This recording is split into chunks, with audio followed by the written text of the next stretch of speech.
I'm here today at Soulard Farmers Market. All of the fresh produce is rolling out. I am just completely inspired to bake literally everything in the world, but I've got a couple recipes I want to share with you guys. So let's go find some produce and then let's get back into the kitchen. So as usual, I've come home from the farmer's market with way too much fruit. Can there ever be too much fruit? I don't think so. I have a bunch of lemons, so today I'm gonna make a French lemon meringue tart, a classic French dessert with lemon curd and delicious meringue on top, and a wonderful crust. It's gonna be super easy, super simple, super delicious, and I cannot wait to get started. So let's get in the kitchen and let's get baking.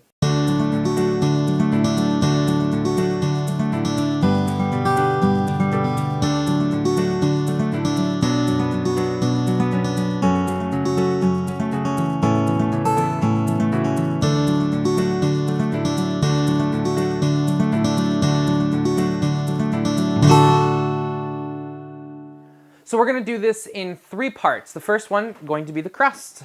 So to a food processor or a large bowl, if you're doing this by hand, you wanna add 1 1/4 cups of all-purpose flour, to which we're going to add between 1/4 cup and 1/2 cup of pistachios that I've just ground up to a nice fine meal.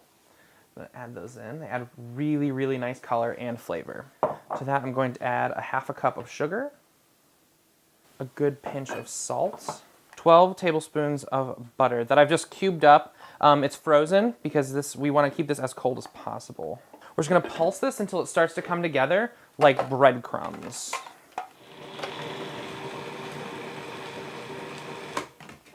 All right, and you can see it's nice and kind of chunky. I can feel like the little pieces of butter that are still in there just kind of hanging out, but that's like perfect right there. To this, I'm just going to crack in 1 egg.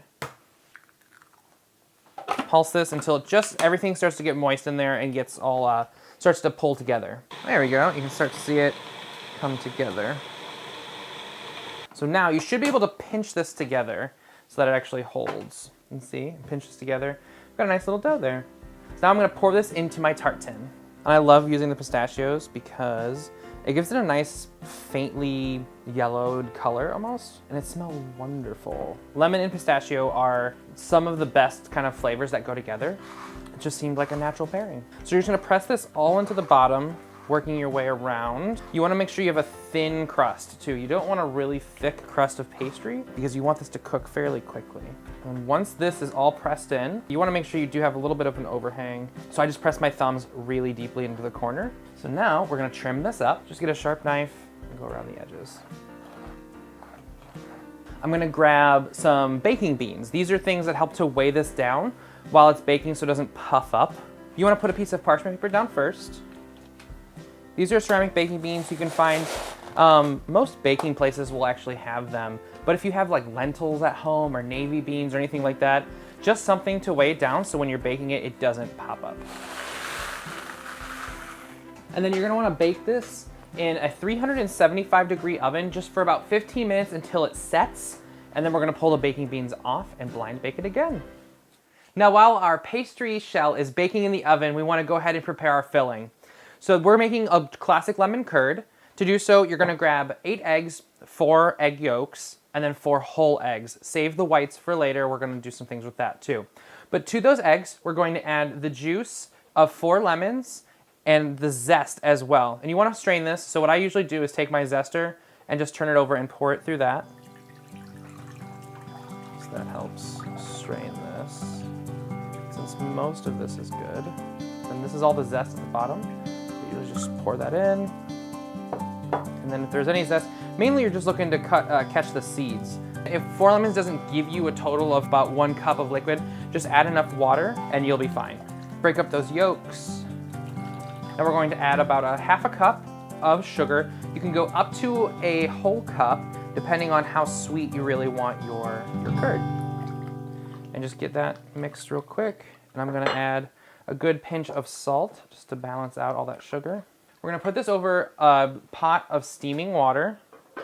We're gonna slowly cook this. You wanna just stir this constantly with a whisk, but we're gonna add 12 tablespoons of butter, and a good measure of when it's starting to be about finished is when your butter is completely melted and you have a smooth curd. And just keep mixing until the butter's completely melted and it starts to thicken up enough to coat the back of a spoon. It should take about 5 to 10 minutes.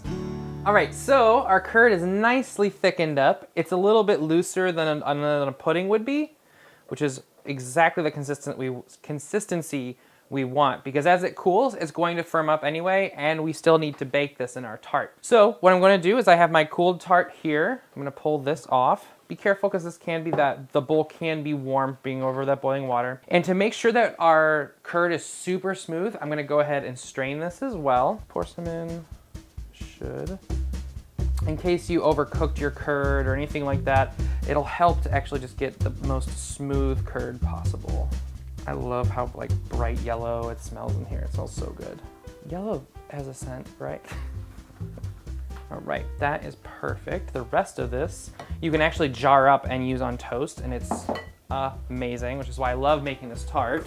So now we just want to go ahead and just smooth this out. So just kind of give this a shake. And this is a good time to notice what that wobble looks like before we put it in the oven, because you are just looking for like a little bit of a tiny wobble just right in the center. That's how you know it's done. 7 minutes at 350 in the oven, and then we'll pull it out to let it cool. All right, so our tart is nicely cool, and now we're going to take it out of the shell. Slides out like that. It should just pull away. And I've made just a meringue, a Swiss meringue, so it's nice and cooked already. And I actually flavored it with rose. So the whole idea of this is a pistachio base with a lemon curd and a rose flavored meringue. It is beautifully put together. It's so tasty. So I'm just gonna go ahead and pipe some around.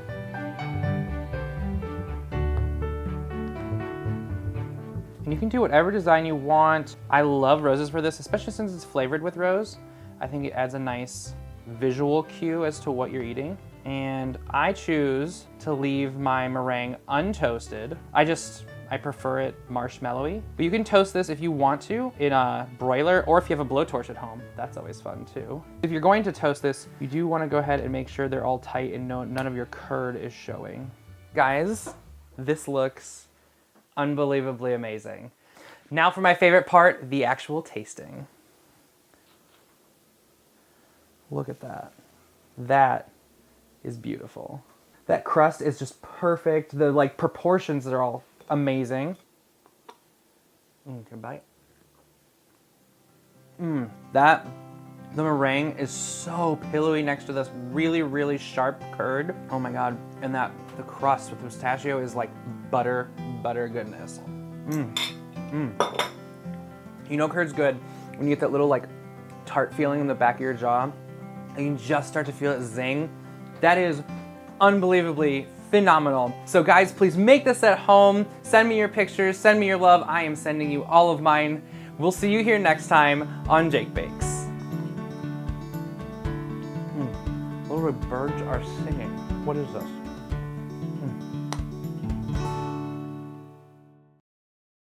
So when I came home from the taste. Sorry, can you hold it for 1 second? Tastes